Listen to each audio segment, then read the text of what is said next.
I Barely Got Here is a collection of stories and conversations based on 24 years in law enforcement. You have the right to be disturbed by some of the content or disagree with the viewpoints. Anything you hear can and will be dosed with sarcasm and dark humor. You have the right to know that discussions will often be graphic with language and themes that are intended for a mature audience. Do you understand your rights? Then buckle up, Buttercup. We're going 10-8. Hello and welcome back to I Barely Got Here. I'm your host, Kevin Booncher, and as promised, this is going to be part 2 of episode Y. Jay's obviously back with me again as well, and we're going to continue our discussion on this whole use of force, kind of current events, opinion on what's going on based on, like I said, we had a lot of people that were hitting us up for, hey, what do you think about this? Or, what happened here? Or why did this happen? On and on. And so I think, why is a very appropriate title for both episodes, actually, to kind of give that rough, why? Why do these things happen and why do we think they happen? Now, we don't have all the answers, of course, but, we can give you answers and we can give you opinion based on a lot of experience with the things that are occurring. So without further ado, we're going to dive into, there was a case recently with another guy. His name was Daunte Wright, and this involved essentially being shot, single gunshot during a traffic stop, and as a female officer who shot. And Jay, you remember this one? I do. Okay. Yep. So in this case, what we had a black male driver that was pulled over, and it turned out that he had an arrest warrant for him. You remember what it was for? I don't think it was a felony warrant. I think it was a misdemeanor warrant, but I don't remember the charge. Oh, see, I think it was a felony warrant. Well, it could be. For some reason, and again, I didn't, I'm trying not to dive in to do a ton of research on these things because I'm trying to approach it from basically the layman perspective of watching the news. Everybody else is seeing and asking us questions. Exactly. But I do seem to think I remember that this was a guy that had one for it was armed robbery. Okay. I think he had this warrant for the armed robbery where he had taken some money from a female. He's out on bond, basically. And at some point, it turned into a warrant. You know more than I do. Okay. But I do think that the initial stop was for either an expired registration, or I even heard at one point he had some air freshener hanging from his mirror, which was illegal in this locality. So, again, we want to talk about relevance. The warrant at this point is not relevant yet because that wasn't what the stop was based on. The stop was based on essentially a minor traffic infraction. Exactly. So this guy gets stopped for this traffic infraction. And as you run through the course of a vehicle stop, and any other cop would be able to tell you, essentially you're going to check into the driver, you're going to check into the the status of the vehicle. Is it registered? Is it insured? Is the person have a valid driver's license? Blah, blah, blah. And in, cop jargon, you run them. You run the guy. So you're going to run his personal information, typically as a name and date of birth, through NCIC, ACIC, whatever it happens to be, your jumble of alphabet letters to find out their status. Do they have any outstanding warrants? Do they have a valid driver's license? Is there any other information within the system that the police need to be aware of? Right. That and the vehicle as well. You run the vehicle to make sure those plates, maybe they are now current, but the new tag just hasn't been put on. Right. So, and any other status. Is it stolen? Sure. Is the person that it's registered to, is that the person driving it? Because sometimes, as we know, and Jay can tell you, we've pulled over vehicles that were actually stolen, but they hadn't been reported as stolen yet because it hadn't been, discovered by the owner.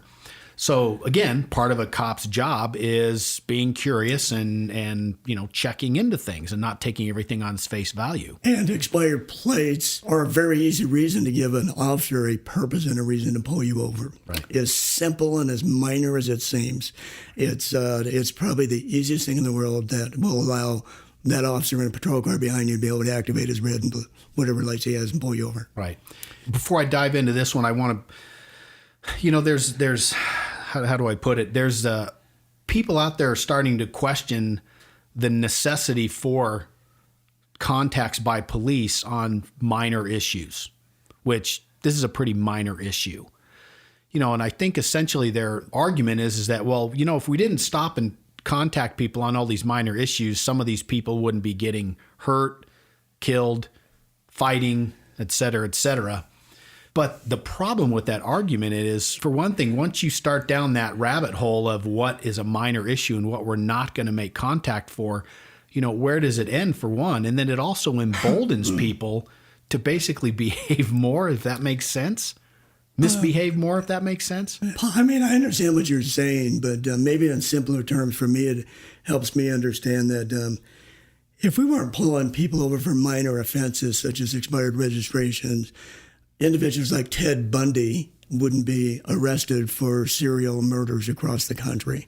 There are a lot of occasions when I pulled somebody over for a very minor offense and you run them and you find they're a fugitive from justice for some child sex crime in another state. And again, he wasn't driving a vehicle that had a license plate that said, I'm a pedophile from, Pennsylvania. So it's a weird dichotomy of a minor offense, is often just a minor offense and leads to nothing. Unfortunately, it will lead to a shooting, in this particular case.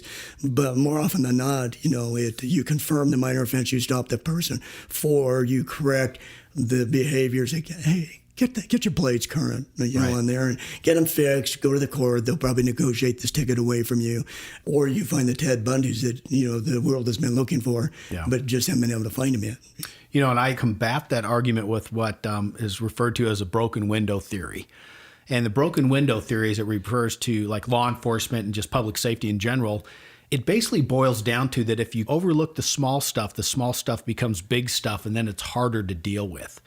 So with that in mind, you say, okay, there's a broken window in an abandoned building. Well, if the police, the homeowner, the whoever essentially lets that building stay vandalized or turns their back on more people vandalizing the building, it just makes the problem worse. And then the next thing you know, you have people that maybe are getting into the building. And then the next thing you know, you have people maybe staying in the building. And now it becomes a place where people start to use drugs or commit other crimes. And it just perpetuates and gets worse It's and like worse. not covering up graffiti on your neighborhood wall. Exactly. It's the same. So the argument that I have with, should we just start to let some of these lesser things go because just in case something bad were to happen, I don't believe it's a valid way to go, and I don't believe it would serve the public well. We have to continue to let police enforce and do the things that they do, whether it's a smaller problem or it's a bigger problem, because again, the smaller problems can fester and become larger. I heard an argument the other day about agencies taking a look at maybe putting all their traffic enforcement in a civilian position. I heard that. Where instead of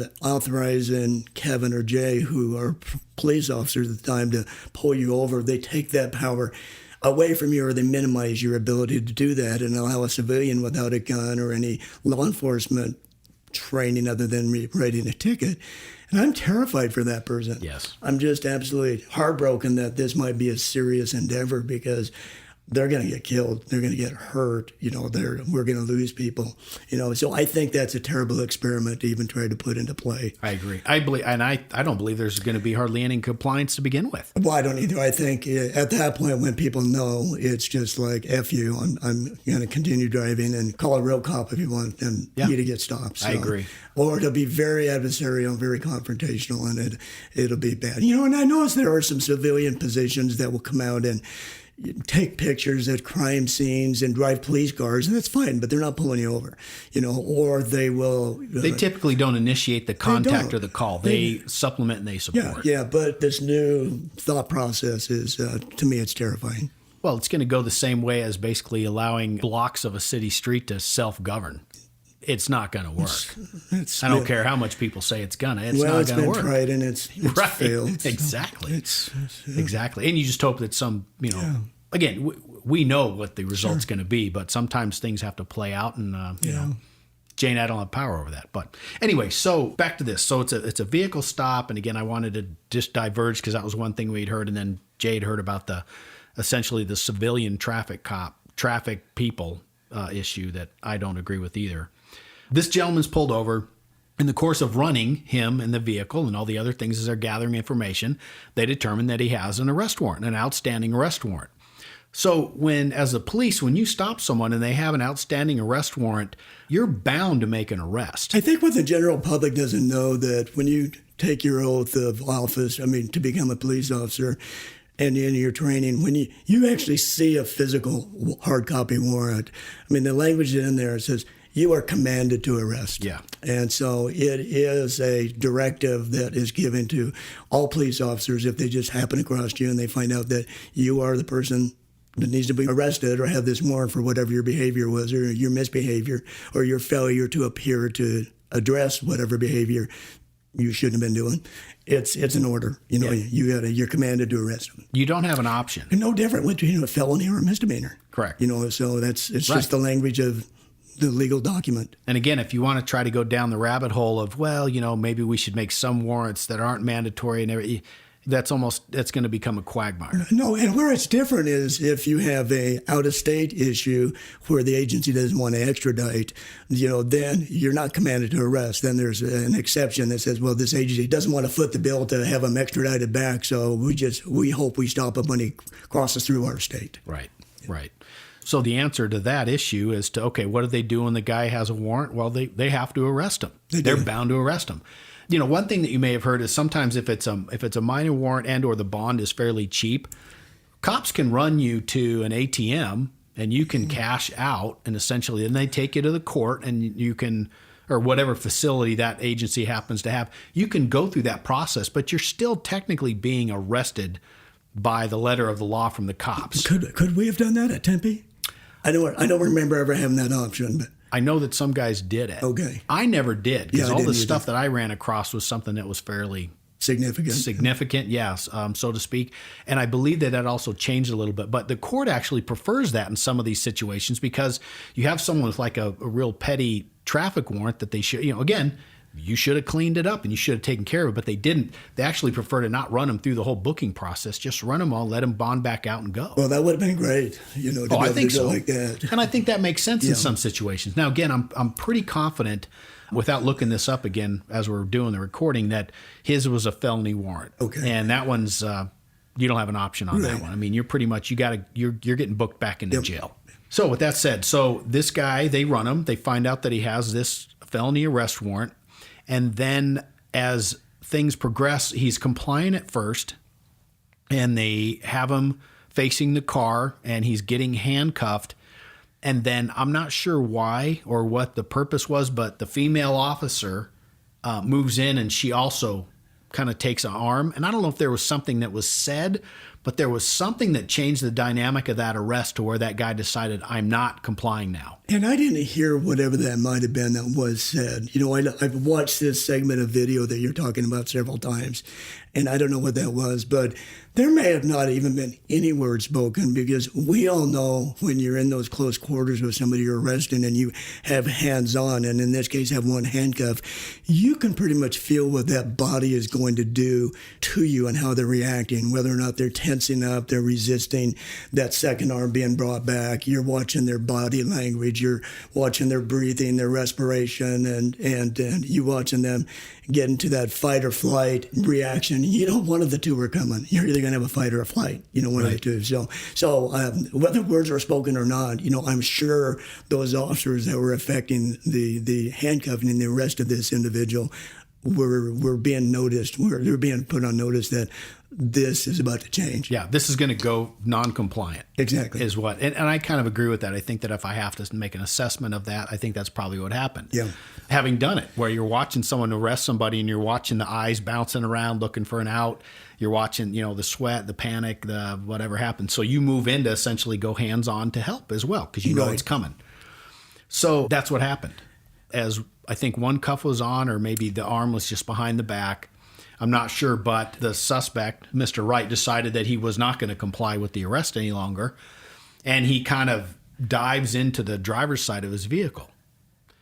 And as things unfold, there's a struggle with trying to pull him back out of the vehicle to take control, which, again, done it a number of times. The biggest problem with trying to pull someone out of the driver's seat of the car is they got that big round thing right in front of them, and man, they grab a hold of that, and it's almost impossible to get them out. It's like trying to disentangle an octopus to get an octopus out of It is you tough. know, something. You know, it's just because I mean, the grip strength they have, the legs that start wrapping around their brakes, their clutch, I mean, it's usually when that happens, you end up pulling parts of the car out of the car with whoever's trying to hang on to the car. You know, I mean, I've pulled guys out of their windows where the entire interior, like we're reupholstering their car, or the seat covers come out with them. The seat covers come out, and the dash mats always come out, and you know sometimes you get some gear shift knobs that come out, and sometimes you always get like the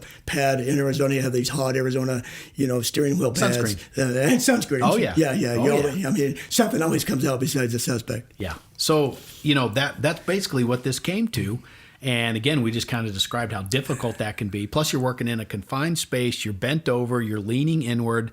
It's a really bad place to put yourself in from the officer safety perspective. We don't like that at all because those people have easy reach and easy access to any weapons that they may or may not have in the car that they could use against you. And there was somebody else in the car with him, if I remember it. I think his girlfriend or his wife or somebody was in the passenger seat. There was. Okay. Yep, you're right. There was a passenger as well. So you got a number of things going on. But here's the issue. The bottom line is that he had an arrest warrant. The police are bound to arrest him for the arrest warrant, and he started to resist. He was non-compliant, and he dives into the car. So again, I think some of the argument with this is that people are like, well, just let him go then. Just, you know, back off and let this whole thing unfold. Well, again, you're taking officers who are duty bound to make these actions and affect these arrests.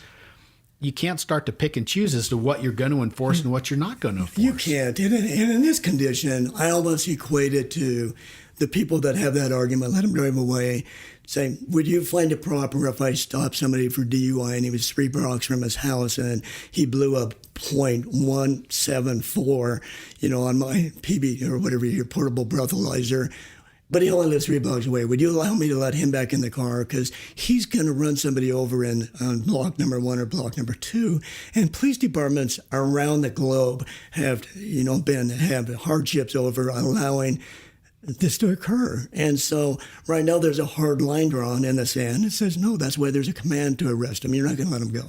Right. And in this, because had he dropped into drive and took off and run somebody over, that city would be on the hook for whatever individual that he killed in the process. And the argument would be just as aggressive that they shouldn't have done it as, you know, it would have been just as bad then as it is now. It's just, you know, I equate it to a number of almost anything that the cops do anymore is a no-win situation in like 9 ways out of 10. Yep. It's just, that's just the way the beast is built. You know, and another argument that was thrown out that I heard was, well, when these people have warrants, just go get them at their house. And, you know, it sounds so simple on its face, but having done that, having been the team that goes after people with warrants, for one thing, well, I shouldn't say for one thing, there's about 10 reasons why that's not the way to go. One, we actually don't like to get people in their house because it's their house, they're familiar, they have weapons, they have all sorts of things that are involved there versus when you have them on a traffic stop. And we actually work things that way. Frequently, if you have someone with an arrest warrant that we're trying to actively get, we'll wait until they leave the house and we'll get them on a traffic stop because it's much safer from the officer's perspective in a number of reasons. Now, the other issue with, you know, when you start talking about, oh, no, just go get them at their house. One, they're not always home. Two, some warrants in some jurisdictions and some situations don't allow you to make entry for someone who has a warrant, especially if it's a misdemeanor or, you know, some sort of a traffic issue. So that's not even feasible. And I think most departments that have tried to just have a more detail have come to the understanding that it's just a very inefficient allocation of resources. If you can't send one guy out to arrest one guy in a house, if it's in a house, you're going to send a whole squad of people because you're there to arrest them. You're going to make sure nobody's bailing out the back of the house or the neighbors over the. I mean, it's just very inefficient, and it's a silly for the amount of money. I always looked at warrant details as really kind of a revenue-generating detail. You know, trying to get a $400 bond, you know, or whatever it may be. Yeah, I don't know. I think because, again, the other thing, until I was a cop, I had no clue There are thousands and thousands and thousands of warrants out there, and they're not all petty. I mean, these are some serious stuff out there. You know, child molestation, ag assaults, rape. I mean, there's a lot of serious warrants. 9 times out of 10, or probably 99 out of 100, if you pull over somebody for ag assault on the street and you're just by yourself, you usually don't end up fighting that person into jail or shooting them. I mean, they usually, you got me. Yeah, it is. They're much more, and that, you know, that's a great point. I will tell you that the compliance, the percentage of compliance does seem to be much higher on a traffic stop versus when you go to their home. I can't ever remember having a problem, even when it was a serious one, when I stopped somebody on the street. Yeah. And I'm not a big guy, and I arrested many big guys on big, bad warrants where they go, you know, you're not taking me. Well, you know, you can beat me up, or, you know, you can't outrun my radio. You know, listen, today, you're going to jail. One way or the other, you're going to jail. And I never had anybody, you know, very few people, I should say, that a good point, though. Tried to fight their way out of it on the street like that. But in their house, you know, I can see a completely different animal in their house. Yeah. Well, I mean, you're there with your castle. A lot of times, especially I'd noticed with like younger men who typically have a lot of warrants, they got a safe face. Whether it's a neighborhood face, it's mom living there, it's girlfriend or whatever. So they get a lot more Tommy tough talk when they're at home versus if you get them alone in a vehicle stop. Yep. Yeah, good point. And Jay's correct. It's not very efficient, but most departments do have a warrant detail, but they go after some pretty serious stuff too. That's okay. You know, I harken back to our misdemeanor warrant detail that we used to have. And I mean, that was the most inefficient thing I ever saw. Very. And I think those are honestly better left to just random running across somebody. You get them on a vehicle stop. You stop them when they're jaywalking, whatever the case. Yeah, or call everybody in and say, here's Amnesty Day, you know, or 50% off of warrants. You know, and this is your, I've paid traffic tickets like that just, or parking tickets, I should say. Right. If you mail it in 2 weeks, it's $15 instead of $45. I go, well, thank you. I'll satisfy this. Yeah. No, I agree. So to go back to full circle, you know, waiting until this person's at home and or going after them at home is a bad idea for a number of reasons. It's just not feasible. It's just not an option in this situation. And they had him. They already have the guy here. And, you know, again, once you start to effect an arrest, if you start to say, well, if you resist enough, the cops are going to back off, you can't set that precedent, because then from then on, you're going to have anarchy out there because everybody's going to go, well, if I fight enough, they're going to let me go. Kevin, so it's not feasible. Did you ever back away from somebody saying they weren't going to go to jail when you had a warrant for them? Never. You know, never. Exactly. Because you can't. Because again, it's, you know, obviously you can talk about, you know, your own personal justifications for doing that, but the bottom line is you're duty bound. That's what you're paid to do. You're paid to take care of the things that job entails. And part of that is arresting people and taking them to jail. So again, no feasible argument there. So we come back to where we were. Guy's in the car trying to get him out. He's resisting arrest. Departments have different policy procedure and everything else with regard to, you know, force that can be used against resisting arrest and or, you know, assaulting the cops or whatever the case may be. So I'm not even going to get into the department's use of, you know, when and where and how can a taser be used, because it's different. But in this case, one of the officers that was there, female officer, determined that she was going to use a taser to try to take control of the suspect, Daunte Wright. So, and one reason that we know this is super clear is because almost, I think universally, with regard to taser training, and I know a lot about the taser stuff because I actually started our program with our department 100 years ago, but prior to the deployment of taser, you say taser, taser, taser. And the reason that you say that is so that the other officers that are around are not going to get a bite or take a ride, as we would call it. Because if you tase somebody and you have another officer that's actively physically involved with them, they take a ride too. They get that jolt of the taser. Not in every situation, but in many. So we're trying to alert the other officers that are involved that, hey, I'm going to tase this person.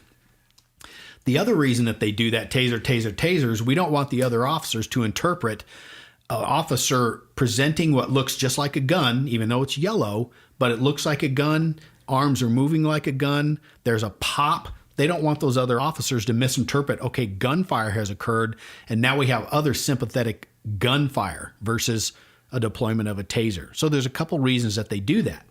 This officer did that. The problem is she didn't have a taser in her hand. She had a firearm in her hand. She had her department issued handgun in her hand. So after that taser announcement, she fired one round and unfortunately shot this guy center mass and he died. I think he drove away a short distance. He did.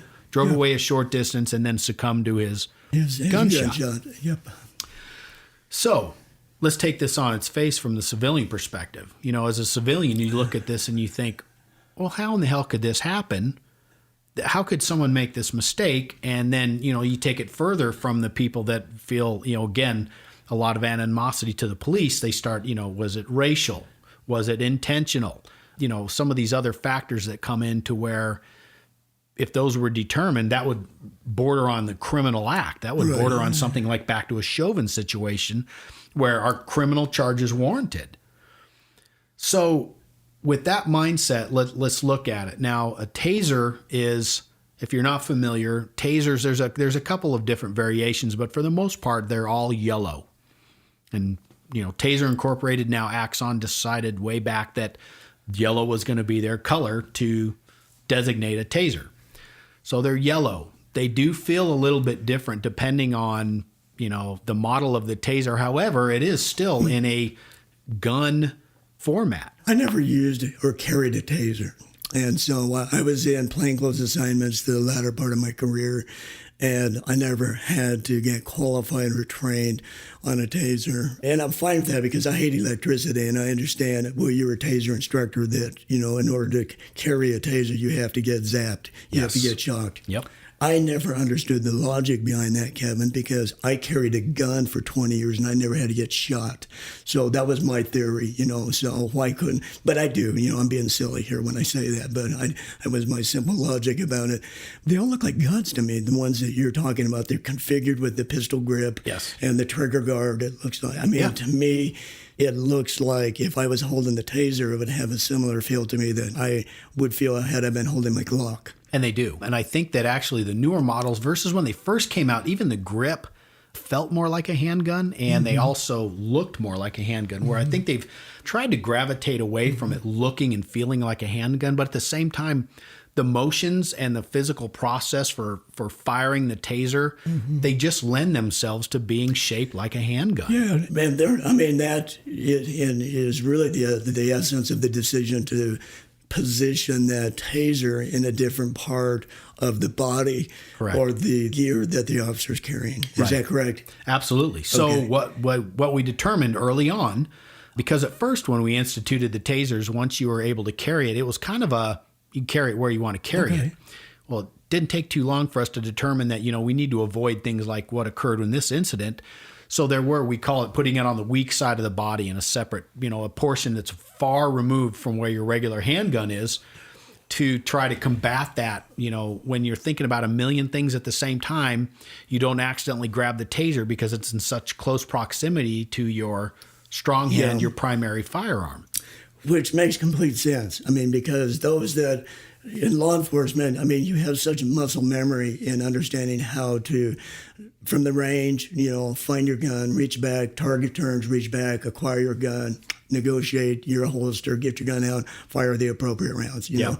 Now, you put somebody under a moment of stress, you know, doing that. I mean, it's harder. Everything becomes exponentially more difficult during stress. You know, I know officers that have been faced with a gun being pointed at them that literally rip their holster off their web gear because they forgot how to, you know, slide, you know, cock that gun forward and activate the safety release to get that gun out, you know, which is unbelievable to see that happen, the amount of fear and strength that goes in there. But in this particular case, I don't know where she had her taser. Right. You know, I'm going to assume, I think most agencies across the nation have probably come to the conclusion that you need to put on the weak side or, you know, probably left of the midline. You know, I see a lot that carry them kind of left to center underneath the heart, you know, or above your left pec, you know, area. Or is that pretty much where they're positioned now? I think, I mean, I think you hit the nail on the head. It's on your weak side or your off side, kind of like that center line is the delineator. And then they still give you some options on where, because, you know, every cop likes their stuff in a little bit of a different place, but you're carrying a lot of hardware anymore. Yeah. And a taser's not necessarily small either. So, there's a few places that are kind of commonly accepted.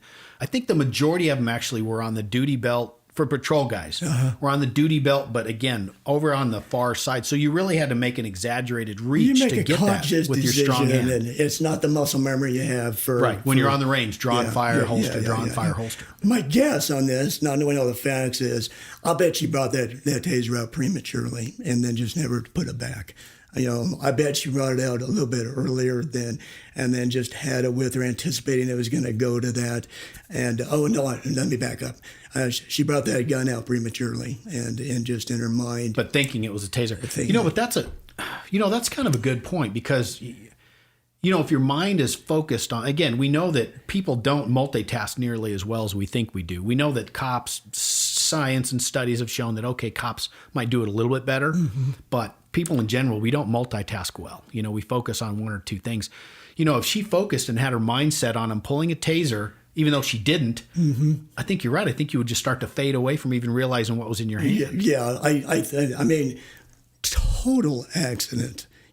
Total unintentional shooting. I agree. Deployment of whatever firearm she was carrying. I agree. I've heard the argument. I heard some people chirping about it was a calculated decision, almost like an execution. Right. But for it to be an execution in that nanosecond where the decision was made that she was going to say, well, I'm going to pull out my gun and shoot this guy instead of tase him yet, I'm going to have the wherewithal to say taser, taser, taser, and then, deploy the way she did. Makes no sense to me. They're giving us way too much credit. Yeah. We're not that sneaky. Yeah. We're not that good. And the bottom line is, for what possible reason would you do that? None. There's absolutely no reason. She was on the department, I believe, like 26 years. Yeah. I don't know her work history, so speaking from a position of knowing officers that have been on their career 26 years, if I have an officer who's been on the street for 26 years, and I would have been questioning their motivation. Why do you move? How did that satisfy you for 26 years? Right. And then those officers I knew that had their entire careers in patrol, and that's an honorable profession, but they weren't really as diligent and as training regimented as those of us that bounced around to special assignments and maybe had more exposure to SWAT. And, I'd agree with that. And, some tactical applications. And then again, maybe, was she on the desk? Was she, was this officer? I don't know her training, so it's hard for me to speculate. I mean, all I can say with, 100% certainty from what I've seen so far was this was a tragic accident. Yes. And I think the other thing that we can say for sure is it's a stressful situation as well. So whether she's used to dealing with a very stressful street situation or whether she's not, the bottom line is, even if you're a vet, even if you're a 20 plus year vet as a cop, when you get into a physical altercation like that, your adrenaline still gets going. You still have tunnel vision. You still experience all those things that you experience being stressed. Oh, you do. Yeah, completely. It doesn't matter how much you've done it. I never had a different level of stress. Adrenaline. Once the fighting or the flighting kicks in, right. you immediately spike, and then you stay up there. Right. Long after it's over, you're still up there. Now, I would say as you got through your career, you dealt with it better. Like you were able to maintain control better over certain things. 100%. I mean, I remember early on in my career where you might have that spike of an adrenaline during a verbal confrontation. Oh, absolutely. Where then your mouth would override. Yes. I mean, your mouth would be chirping faster than it should. I remember my very first street contact, and I thought I was going to jump out of my skin because I was so jacked up. And we weren't even fighting the guy. Yeah, and I remember a contact in a really rough neighborhood area I was where I had a seasoned cop with me. We had both hands in his pocket and looked as relaxed as he could. And I mean, I was jacked up and I was ready to fight, but it wasn't a fighting situation. It was a non-compliance or a verbal argument, But again, I ratcheted it up immediately, and only after time do you know how to control that spike. Well, you recognize confrontation for what it is instead of like a lay citizen that, as soon as you start chirping and having words, people spike. But as a cop, you have to weigh that out. If you're just words, you're still not, you're not jacked up yet. Right. And it took me a while to understand that my opponent, or who I thought was my opponent, or whoever wasn't, happy with what I was saying, I was, deeply offended by his response because he wasn't telling me what I wanted to hear. Right. They loved it. I mean, there's nothing better than to get under a cop's skin. Oh, yeah. I mean, they loved it until you recognize that and then can kind of tap that down like that's okay. And then it rolls off your back, It and then does. you take. But then you're better able to control the situation as Completely. well. Completely. So Yeah. anyway, so back to our story. So, this poor kid gets shot, and I get it. I get it. There's a couple of common denominators though that I have to bring up. One is, had he not had the arrest warrant, had he not committed the traffic infraction, blah blah blah blah blah, things would not have turned out the way they turned out. I have a question for you. Sir. Had Mr. Is it Wright? Yeah. Right. Mr. Wright been a white man in this exact situation, do you believe the outcome would have been the same from the response of the shooting officer? I think that's a great question. I don't believe so. And I'll tell you why. Random vehicle stop. Most of the time when you pull somebody over, you don't even know what color they are, what race they are, what anything. As the stop progresses, it's an arrest warrant. There's no decision process there. You have to make an arrest. Okay. So had it been a white person, they're still going to get arrested. Right. White guy resists. I think the response to the resistance would have been essentially the same. The cops would have gotten pulled into the car. They would have been fighting over trying to get this guy out of the car again. And then I do think that, again, as long as it's per policy with them being able to utilize a taser in that situation, I think that woman would have made the same decision. Okay. When you answered, I thought you were opposing. I thought you were saying that you didn't think he would get shot. No, I think he still would have. I think it would have played out the same. No, I agree because do. this one was an unfortunate accident. Yeah. I think everything would have played out identical. I think so. But we'll never know. Well, and unfortunately. since we brought it up, let's look at. Okay, so we talked about Chauvin in the last episode. If it was a white guy, would it have been the same? With Chauvin? Yeah. I don't know if it would have. I don't know if Same level of resistance, same crime, same situation. Yeah, that one I don't know because I don't know. I don't know if Chauvin would have felt as threatened Yeah. by a white man as a big 6'4" black man who. Well, would- say the white guy's a big white guy. okay. Physical attributes are the same except for the color of the skin. All right, I think we'd actually have to change the color of the crowd that they felt intimidated by then too. So you think that the crowd would have factored in? I guess the bottom line is if everything was correct up to the length of time that he kept his knee on the guy's neck, if he was a white guy, would he have come off him Yeah, I don't know. at the appropriate time? I don't know now about that particular incident because I've heard other political figures like the mayor make comments about how he's interacted with local police departments being pulled over because he was As a black guy. and being pulled over because somebody thought he stole a bike, being pulled over this. So, I was hearing a lot of stuff from their city, Right. their government employees that were part of the system there that would make me question whether or not the outcome would have been the same on a white $20 bill forger. See, I think that cop would have done the same thing regardless of skin color. That's my thought. Now, I'm not saying that people of color are not treated differently, especially in some of these other jurisdictions.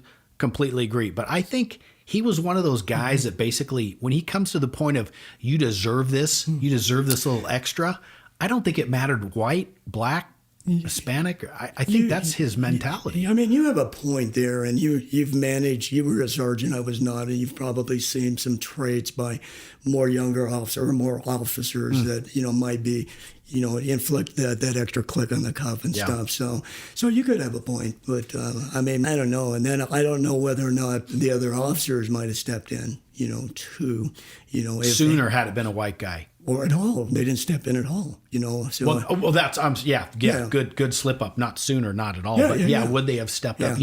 That I think has a little more of a question mark to it. yeah, I don't know. Because I just think that guy was that guy. He I could think have that's how he dealt with people through his career. And having not seen his file, Sure. I don't know, but he sure had a cavalier attitude, the way he was just leaning and resting, and even the position of his hands. Which is another reason I think he's done that numerous He probably times. And I has. think he's done it to black guys, white guys, or whatever. I think he's just that kind of guy. He could be. Okay, what was the other one that we talked about in the last episode? The 13-year-old boy in the alley. Yeah. Was he was a black kid too, right? He was. Do you think race factored into that at all? I don't. I agree with you. I think it had absolutely nothing to do with it. Nothing. Okay, so now we're back to this case that we're talking about right now with Daunte Wright, and you've asked me the question. I gave my answer. What do you think? Had Dante been a white man Yeah. in that case? I think he would have got shot. Okay. I think the woman still, the officer that shot him still would have tased him just the same. I think Tase slash end up shooting. Tase but slash yes. accidentally shoot. I don't think there'd be any difference. I don't either.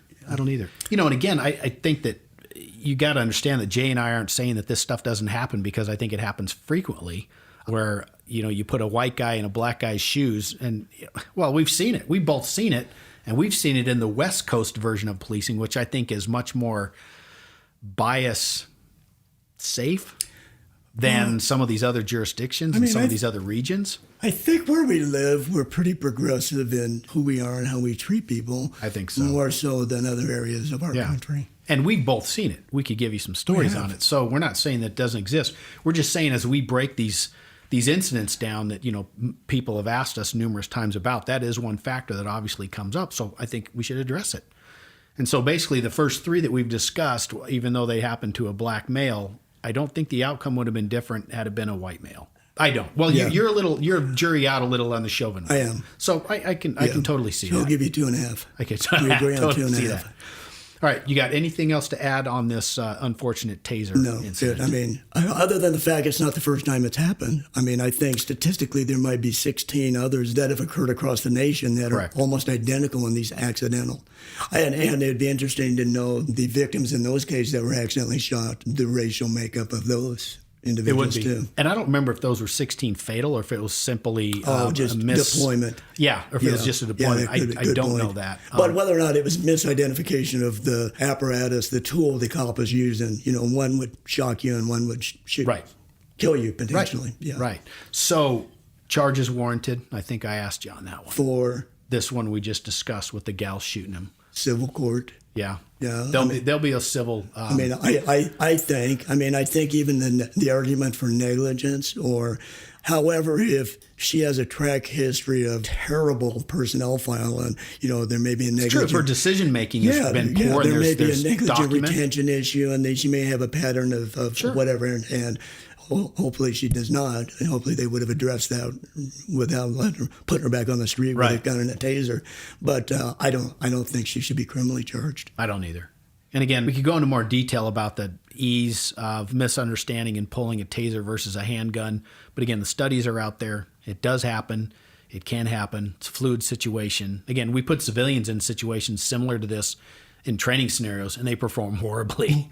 They perform terribly. So, you know, when citizens try to second guess or, well, you know, I would have done this instead, they typically fail poorly. So with that one kind of played out, there's this is the last one that we wanted to address in this two-parter here.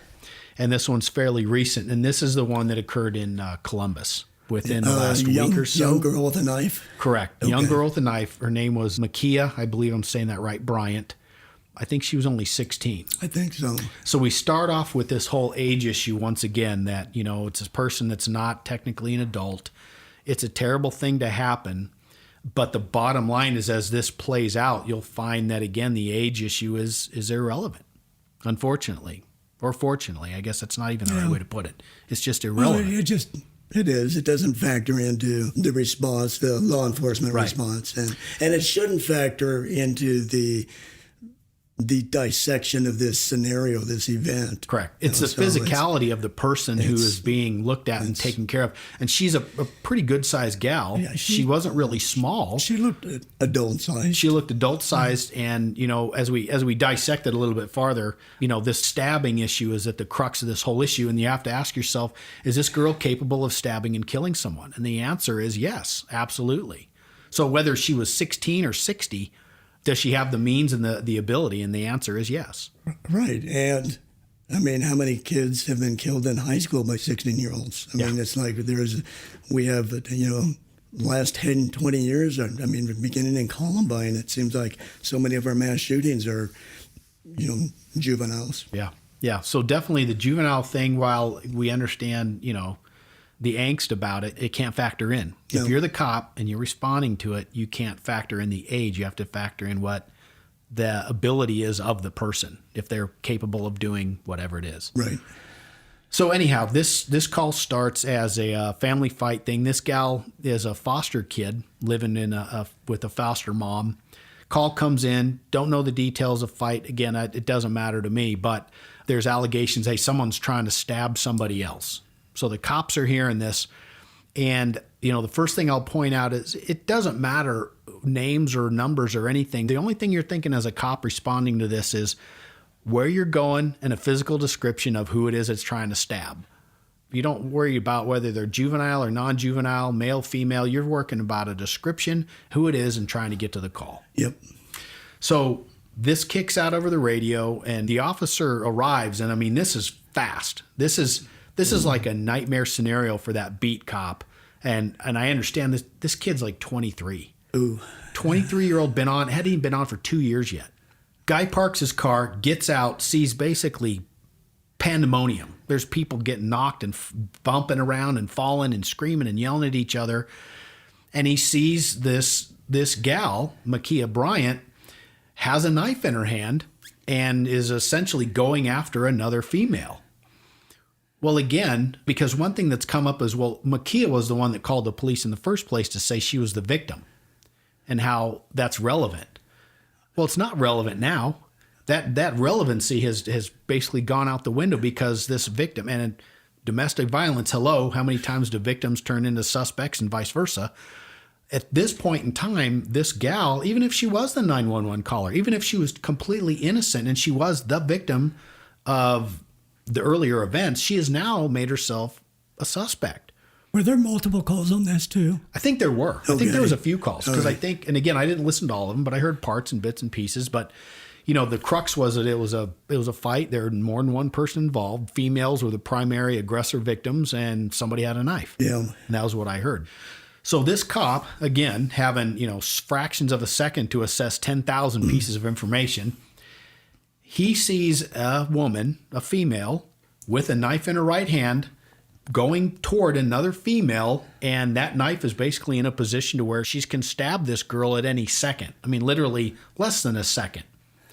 Commands are given to her to drop it, which, as we know, when people are that agitated, oftentimes they don't even hear anything anyway. But kudos to the cop for even giving the commands, because in a lot of situations, as we're trained, you don't even give commands if you don't feel there's even time to give commands. But he felt that there were. Gives commands. The girl does not stop her actions toward this girl. There's still movement toward her with the knife, and he engages her. He shoots her.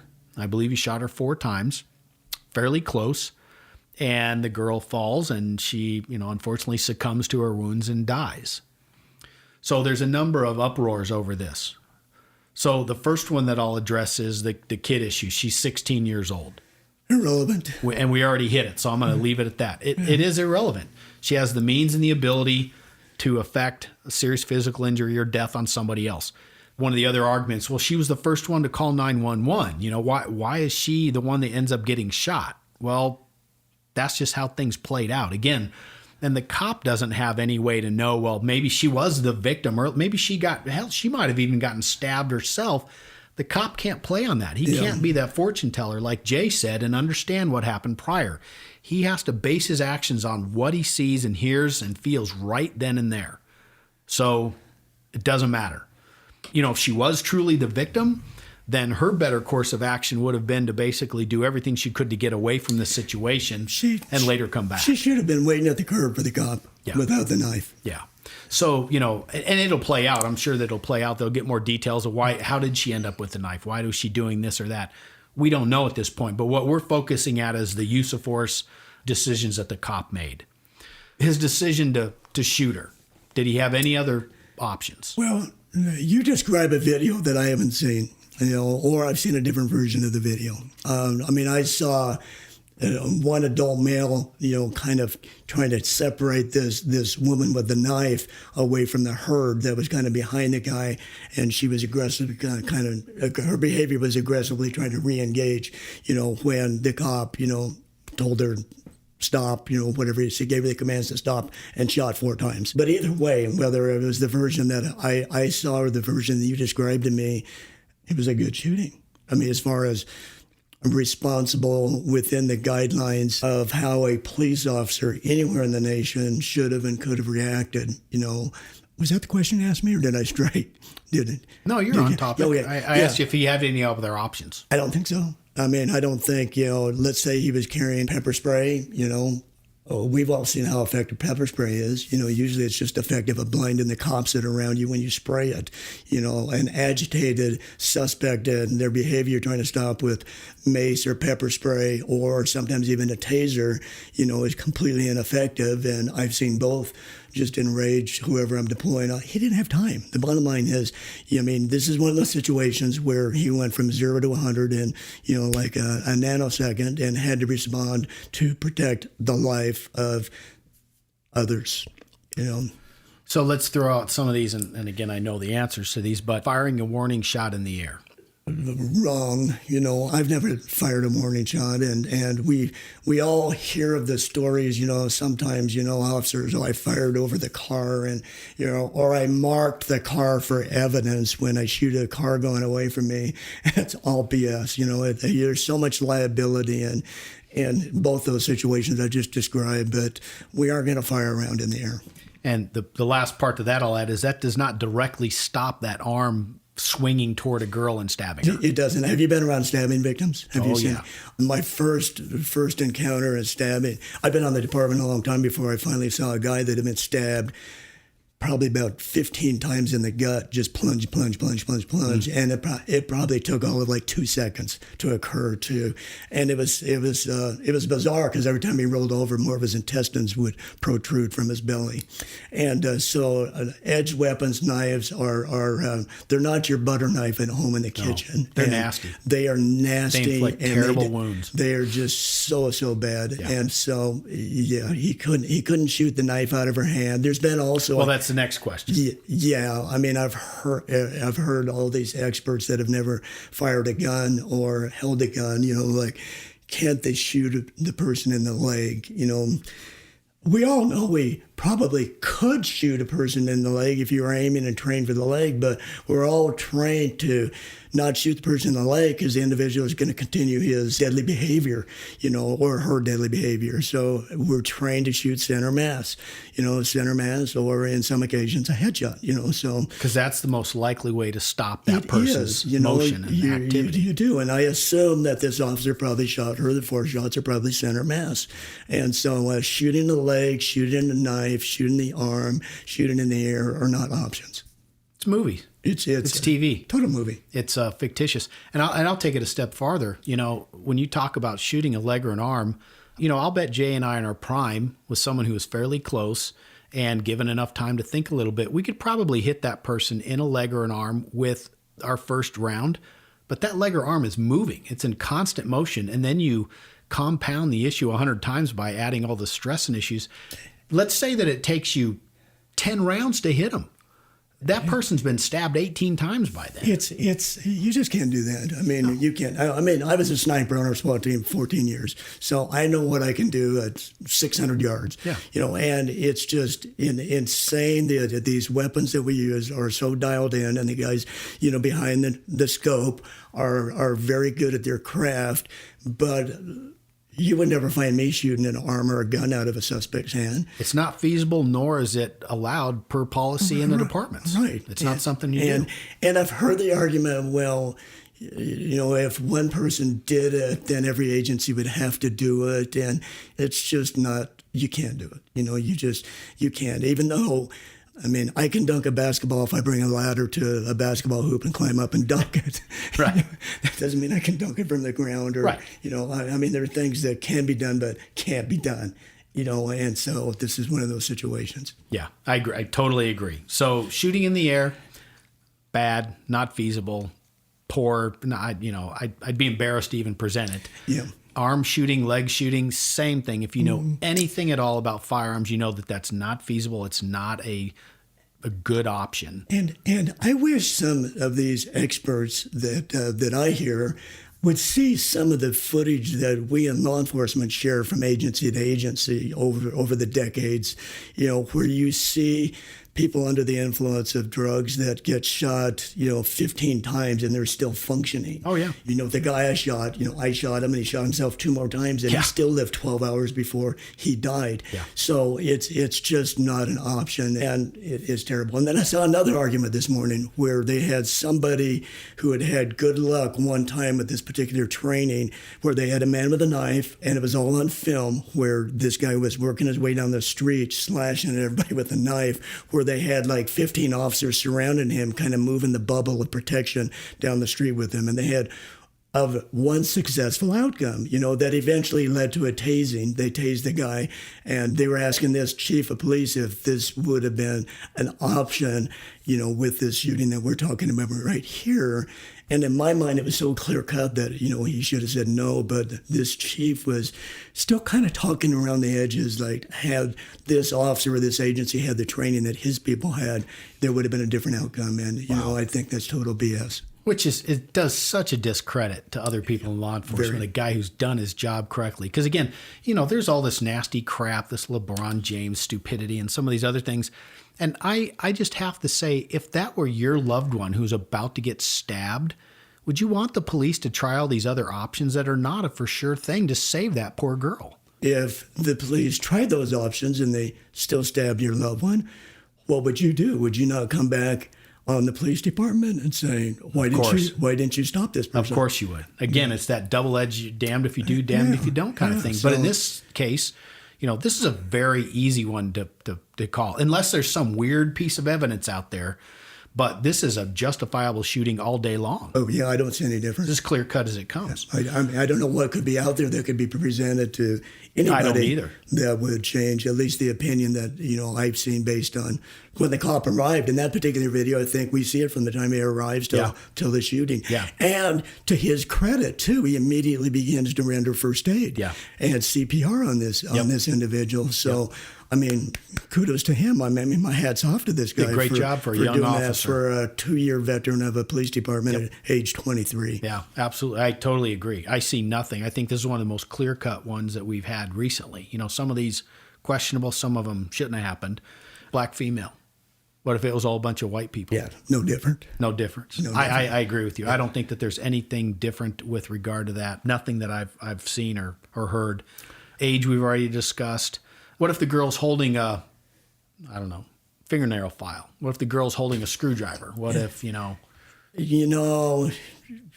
the call said she had a knife and it turns out she had a screwdriver and was waving that around and it's shiny, it's still justifiable. I agree. It's still a lethal device, lethal instrument. Yeah.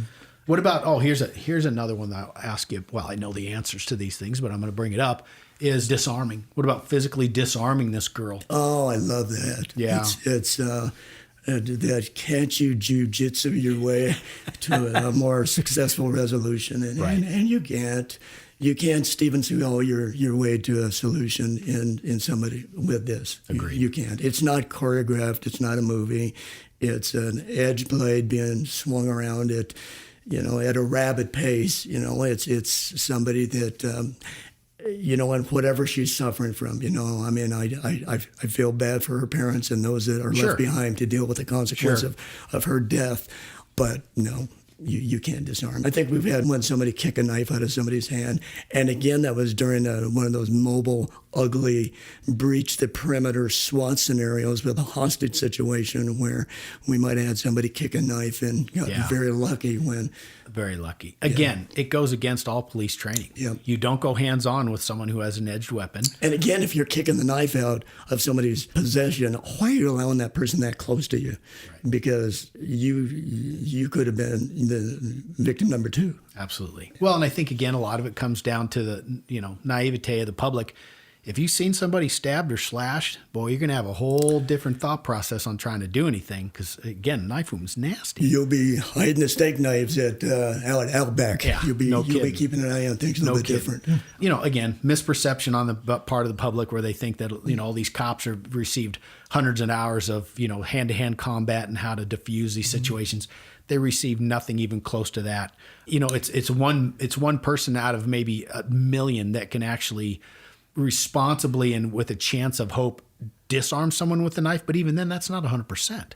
Yeah, I mean, they taught us at the academy technically what you're supposed to do, and just the mere crossing of the arms and doing that. I mean, that just Well, it's all at half speed. It's with a rubber knife. It's in a controlled environment. Exactly. Yeah, and even if you got lucky and you deflected one blow, you knew your next response was going to be you're going to be reached back for your gun. That was that was an intermission to stop that right then and there, so you could get your gun out. Yeah, that wasn't even a disarming technique, right? Because we tell cops not to. That's just survival. So again, I would equate it to if you are in that position and you saw exactly what that cop saw, would you want your loved one to go up there and try to disarm that girl, knowing that the chances of them getting cut or stabbed are really good?